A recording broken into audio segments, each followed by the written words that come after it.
মহান বিজয় দিবসে জাতির শ্রেষ্ঠ সন্তানদের শ্রদ্ধা জানাতে সাভারের জাতীয় স্মৃতিসৌধে নামে সর্বস্তরের মানুষের ঢল। ফুলেল শ্রদ্ধা ও ভালোবাসায় স্মরণ করা হয় দেশের জন্য আত্মদানকারী বীর শহীদদের।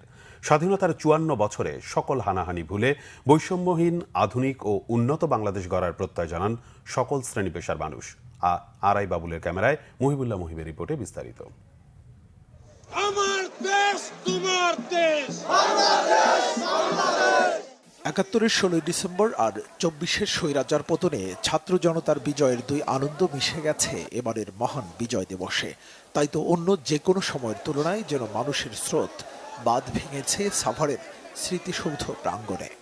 বিজয় দেশ, বিজয় দেশ, বিভিন্ন রাজনৈতিক দল, সামাজিক ও সাংস্কৃতিক সংগঠন কিংবা স্কুল, কলেজ, বিশ্ববিদ্যালয়ের শিক্ষক শিক্ষার্থী কে নেই এই জনস্রোতে। যেন সাম্য আর ঐক্যের নতুন এক বাংলাদেশ উদযাপন করছে এবারের মহান বিজয় দিবস।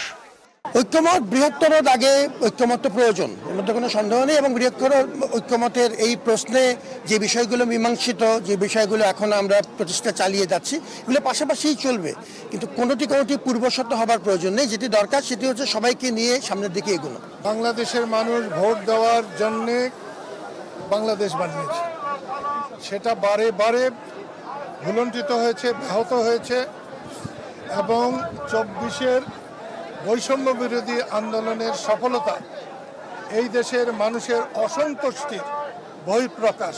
আমরা দেখেছি উন্নয়নের নামে একটা ফ্যাসিবাদী দুঃশাসন, সেই কালো অধ্যায়কে বাংলাদেশের মানুষ বুকে রক্ত দিয়ে তাকে আমরা বিদায় দিয়েছি। এবার আমরা সামনে তাকাতে চাই। এত বড় আত্মত্যাগ ইত্যাদির মধ্যে দিয়ে আবার সেই ছোট লোকই, সেই স্বার্থপরতা, দলবাজি, এটা হলে সেই বাংলাদেশ আমরা করতে পারবো না। সেই কারণেই আমরা মনে করি এই বিজয় দিবস নতুন বাংলাদেশ গড়ে তোলার প্রত্যয়ে সমগ্র জনগোষ্ঠীকে ঐক্যবদ্ধ করেই সামনের দিকে যেতে পারবে। আবাল বৃদ্ধ, নারী পুরুষের সাথে ছোট্ট শিশুরাও সামিল হয়েছে এই বিজয় উদযাপনে। লাল সবুজের বৃহত্তম পতাকায় যেন হাতছানি দিচ্ছে বৈষম্যহীন এক নতুন বাংলাদেশের। এই স্বৈরাচারের জন্য আমাদের বাংলাদেশটা অনেক ক্ষতি হয়েছে, কিন্তু এখন আর ক্ষতি হবে না। আমরা বিগত সময়ে যে মুক্তিযুদ্ধকে কুক্ষিগত করে একদলীয় সম্পত্তি বানানো হয়েছিল, এমনকি বিজয় দিবসগুলোতে আমাদের উপর আক্রমণ করা হয়েছে, হামলা করা হয়েছে, আমরা ভুল দিতে পারি না এই আওয়ামী লীগ।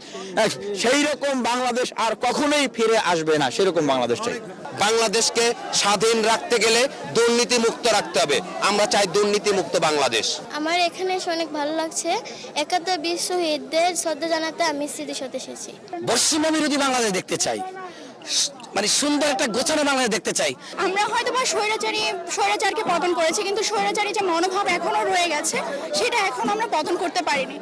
লাখো প্রাণের বিনিময়ে অর্জিত স্বাধীনতা, ৯০-এর গণ অভ্যুত্থান সব শেষ। ছাত্র জনতার রক্তাক্ত জুলাই বিপ্লবের পর কাঙ্ক্ষিত আধুনিক নিরাপদ বাংলাদেশ দেখতে চায় সকল শ্রেণী পেশার মানুষ। জুলাই অভ্যুত্থানের মধ্য দিয়ে ১৬ বছরের স্বৈর শাসনের অবসানের পর এবারের বিজয় দিবসে একটি নতুন মাত্রা যুক্ত করেছে। এই মানুষের যে উপস্থিতি এবং সর্বস্তরের মানুষের ঢল দেখলেই বোঝা যায় যে কতটা স্বস্তি ফিরে এসেছে বাংলাদেশে।